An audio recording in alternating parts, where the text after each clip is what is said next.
Hello Tech Lingoers! Earlier today, Samsung announced their new Galaxy S21 lineup with 3 new variants: S21 5G, S21 Plus 5G, and S21 Ultra 5G. Also, one interesting feature is the blogger or director mode. You can now record both back view and front camera view at the same time. Going to be useful for taking reaction videos or your TikToks. You can also use an existing S Pen with Galaxy S21 Ultra 5G or get a new special S Pen that doesn't require any charging. This new S Pen does not slide into the phone but is kept separately, but you lose the ability to remotely trigger the phone camera shutter button. You can either purchase this special S Pen on its own or with the phone case which comes with S Pen and a slot for it.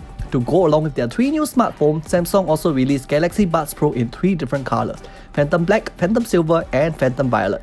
Galaxy Buds Pro have a new feature that will automatically lower down the volume when the buds detect that you are speaking via movement from your jaw.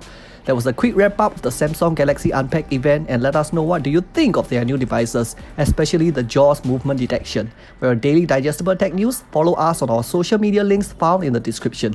Tech Lingo out.